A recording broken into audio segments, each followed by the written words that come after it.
Hola, muy buenas tardes. Estamos con Carlos Sarria, locutor.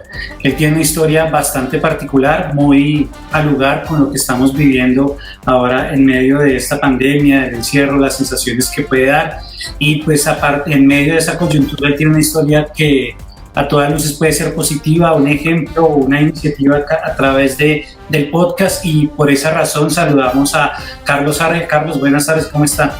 Alfonso, ¿cómo le va? Muchísimas gracias por esta invitación. Un honor estar acá.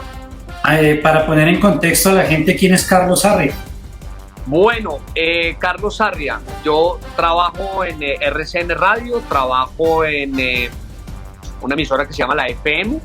Soy comunicador social de la Universidad Javeriana. Me gradué, ya hace algún tiempo y he hecho, carrera radial y de relaciones públicas durante varios años. Y pues bueno, yo creo que dentro de la presentación también está, hay que decir la razón por la cual es esta invitación, y soy una persona que es diagnosticada con trastorno obsesivo compulsivo severo. Y Carlos, ¿qué quiere decir eso? Una persona que sufre eso, y que en cristiano, una persona en común que necesita saber eso, ¿qué significa eso? El trastorno obsesivo compulsivo, como su nombre lo dice, es un trastorno mental, está asociado a las enfermedades mentales. Es un trastorno en el cual, como su nombre lo dice, hay unas obsesiones y hay unas compulsiones. De ahí viene el trastorno obsesivo compulsivo. Entonces las obsesiones son a través de pensamientos invasivos que, aunque suene chistoso o raro, son pensamientos que usted no quiere pensar, pero que finalmente los está pensando. Y tiene unas compulsiones para anular esas obsesiones. Entonces le pongo un ejemplo. Yo, por ejemplo, me levanto por la mañana y me levanto con la idea o con la obsesión de que me voy a estrellar y voy a tener un accidente ese día. Esa es mi obsesión. Entonces ese día estoy obsesionado con eso. Y ¿cómo anulo ese pensamiento? ¿Cómo anulo esa obsesión? Entonces yo tengo una imagen de la Virgen María, entonces me tengo que arrodillar 1, 2, 3, 4, 5, 6, hasta 20 veces hasta que logre anular esa obsesión de que me voy a estrellar o voy a tener un accidente ese día. Digamos que son las obsesiones, ¿no?, que llevan a hacer compulsiones, como el hecho de arrodillarse 50, 20 veces para anular y yo quedar tranquilo que ese día pues no voy a tener ningún accidente. No sé si me expliqué bien.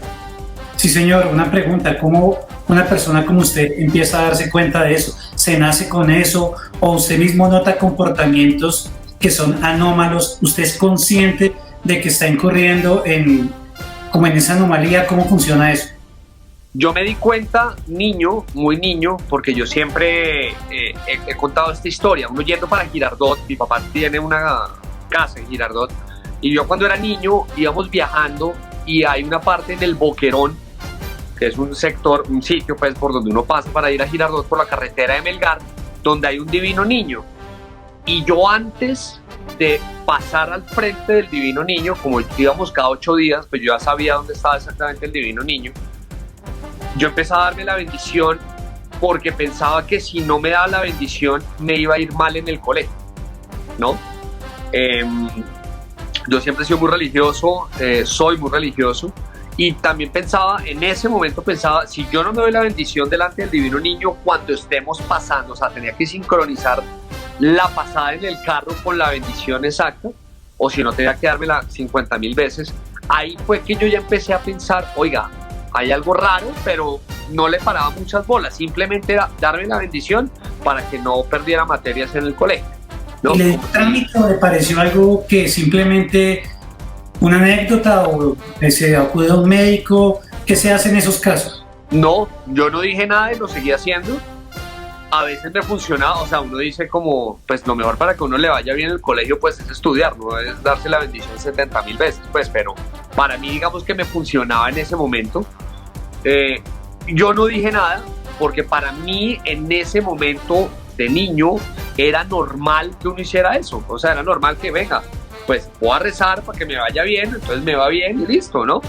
En ese momento digamos que yo no lo vi anormal.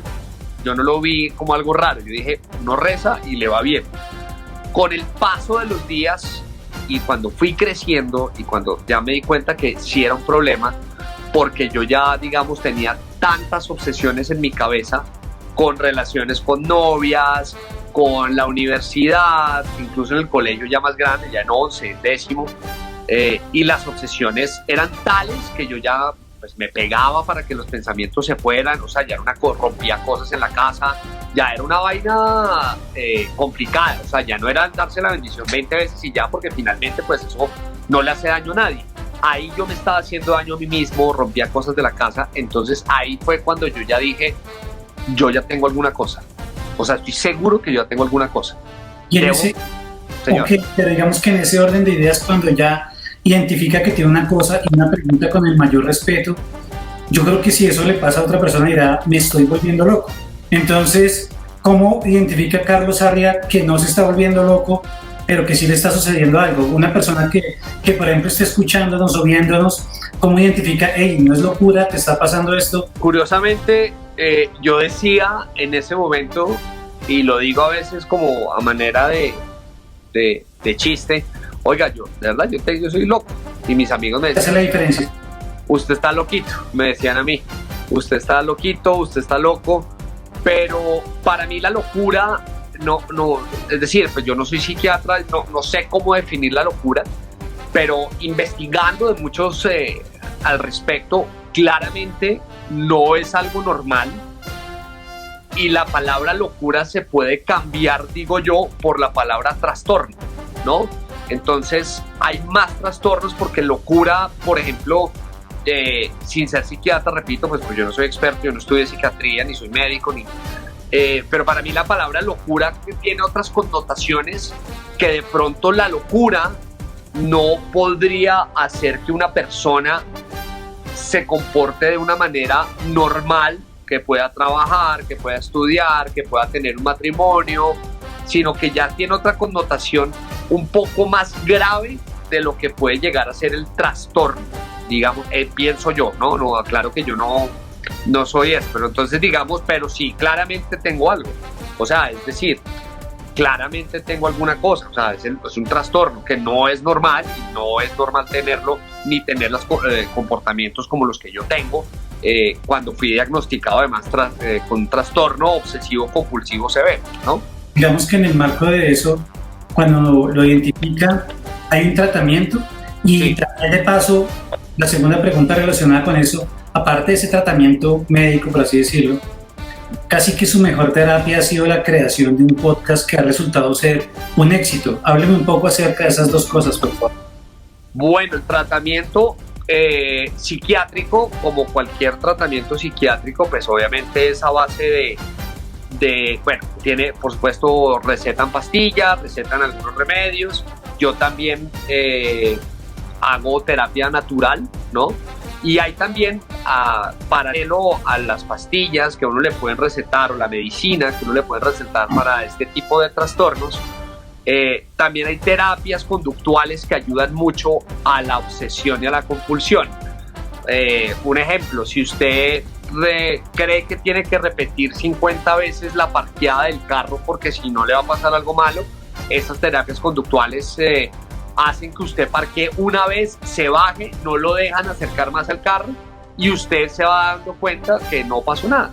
O sea, simplemente son los pensamientos invasivos, pero son por supuesto, con medicina alopática, lo que pues, trata la psiquiatría, que pues con pastillas que hacen que se regulen un poco de sustancias que uno tiene en el cerebro para que pues eso que uno tiene se quite.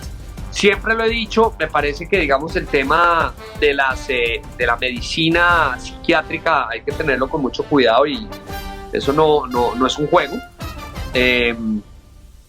Y pues para eso hay que ir al psiquiatra, básicamente. Si usted tiene esto que yo tengo, pues hermano, tiene que ir al psiquiatra, es ir al médico. Es como si se parte una rodilla, hermano, pues usted no la puede curar sola. Tiene que ir al médico a que le digan qué es. Eso por un lado. Y en el reconocimiento de eso y de ir al psiquiatra, cuénteme cómo decide incursionar en los podcasts, cómo es que tienen tanto éxito. Háblenos un poco acerca de eso, por favor. Esto fue a raíz de la pandemia, esto fue a raíz en marzo, exactamente, cuando empezó toda esta locura del COVID-19, me levanté un poco, afectado por la situación, el miedo, la cosa, que la pandemia llegó a Colombia, y dije, no, ¿qué es esta locura? Y eso para la gente como yo, que tiene el trastorno obsesivo compulsivo, pues ese tipo de situaciones es un poco más grave, ¿no? Es decir, lavarse las manos, entonces tocaba lavarse las manos. Entonces el TOC, que tiene varias clasificaciones, una de ellas es la limpieza. Entonces yo ya me lavaba las manos tanto que ya me sangraba en la mano, pues porque tanto jabón rompe en la piel. Y yo dije, no, yo tengo que de cierta forma exorcizar lo que yo tengo, que mucha gente me veía con actitudes raras y de pronto decía, es que Sarri es muy chistoso, no, es que el tipo está loco, decían de pronto. Entonces dije, vea, en esta pandemia que me está afectando, por supuesto, voy a hacer un podcast donde me voy a sentar yo con un micrófono y voy a empezar a grabar mi día a día de cómo es vivir con un trastorno obsesivo compulsivo. Ahí arrancó el podcast, lo publiqué en plataformas de streaming y me llevé una gran sorpresa, que es que fue un éxito total, llegó a ser número 1 en Apple Podcast y mucha gente se identifica con la cosa, ya sea por ellos o por familiares, y ahí fue que nació la idea de voy a hacer un podcast para hablar de esta cosa. Y usted me habla de que tuvo un sangrado de manos precisamente por el trastorno y aparte contrajo COVID, ¿verdad? Sí, digamos que en esa primera tanda, cuando llegó el COVID a Colombia, ahí estaba tranquilo, no me dio COVID, pero ya hace un mes y medio, sí me dio COVID. Y a pesar de todo lo que le estoy diciendo, lavarme, si digamos, por poner un ejemplo, en noticias decía, lávese las manos 20 segundos, yo me las lavaba 1 minuto. Y me las lavaba cada que cogía una chapa, o sea, una vaina ya obsesiva, precisamente de ahí viene el TOC. Y la palabra obsesión del TOC, del trastorno obsesivo compulsivo. Entonces, a pesar de todo eso, pues, hombre, yo sí me dio COVID. Entonces, una forma más de decir, hombre, me cuidé de toda la cosa, me da COVID. Gracias a Dios no fue pues nada de clínica ni nada de eso, sino pues fue una gripa durísima que pues, siempre nos hizo como, nos afectó algo acá en mi casa. Pero vea, ahí me dio COVID, por ejemplo. Y eso anímicamente para una persona que tiene trastorno o cualquier tipo de trastorno es complicado. Es complicado porque uno vive con miedo. Una característica del trastorno obsesivo compulsivo es el miedo al futuro. A usted le da miedo el futuro, ¿qué va a pasar? Y si le da eso, imagínese. Y ahorita, ¿cuál es mi miedo o mi obsesión? Que me va a volver a dar. Entonces vivo paniqueado todo el tiempo que me va a volver a dar. Entonces todo el tiempo es así. Y con COVID, pues imagínese una persona con este trastorno. Pero casi que usted se ha vuelto un consejero para las personas que lo están escuchando. Yo le preguntaría, bueno, primero que todo, ¿dónde lo encontramos en los podcasts? Una persona que lo quiera escuchar, ¿dónde lo encuentra? Y segundo, el mundo está viviendo una situación donde vive muy encerrada, todos vivimos muy encerrados, y pues una persona que sufra un trastorno como el que usted nos señala o una situación similar, pues claramente necesita un consejo porque el encierro es aún mayor. ¿Qué les dice usted a esas personas? Les digo que sigan adelante, ¿no? Se puede vivir con esto. Pues míreme, yo estoy casado hace 3 años, voy a ser papá ahorita, tengo mi trabajo normal, me gradué de una universidad, de un colegio, o sea, es decir, con la vida normal, con esta condición que es un trastorno, ¿no? O lo que significa un trastorno, pero les diría que hay que seguir adelante, que se puede. Es decir, muchas veces uno lo ve como que qué mamera y qué jartera tener esta cosa, pero se puede seguir adelante. Hay que ir al médico, o sea, eso sí, sorry, uno solo no puede controlar eso porque es que es una cosa en el cerebro, o sea, uno no puede controlar eso. No es que uno diga, no, voy a empezar a no pensar en cosas malas, lo siento, maestro, eso le llega acá. Entonces, les digo, se puede, pero sí hay que revisarlo y hay que seguir como una rutina, hay que ir al médico, hay que hacer terapia conductual, eso hay que ayudarse. Cuando viene un momento de estrés, finalmente, Carlos, cuando viene un momento de estrés en jornadas laborales, las jornadas laborales por lo general se extendieron dada la virtualidad, ¿Cuál es el consejo? ¿Qué hace usted? ¿Cómo reacciona cuando sabe que está en medio de una jornada estresante y que sufre ese trastorno? ¿Qué hace en ese momento? Tomo más goticas. Es que dentro de lo que yo hago, digamos, yo también hago una terapia natural. Entonces ahí el médico que me ve me receta con unas goticas, unas cosas naturales que me ayudan en esos momentos. Porque digamos, los otros remedios no es que usted cada vez que se sienta nervioso se tome una pastilla, eso tiene como unos horarios. Pero esta medicina natural me ha ayudado bastante y me ayuda a tranquilizarme mucho, digamos, en esos momentos de estrés. Y otra cosa, aferrarme a Dios. Yo, como le decía, yo soy muy creyente y me ayuda también esa espiritualidad de cierta forma. Carlos, recuérdenos entonces dónde lo podemos escuchar. Bueno, en Spotify, en Apple Music y en Deezer, ustedes buscan el podcast, se llama Diga Bueno, trastorno obsesivo compulsivo. Ya, Diga Bueno, trastorno obsesivo compulsivo, y ahí lo pueden oír. Pues ojalá muchas personas lo sigan escuchando a manera de consejo, es una gran historia y pues le agradecemos mucho este espacio. Vale, Alfonso, muchas gracias y un gran saludo para todos.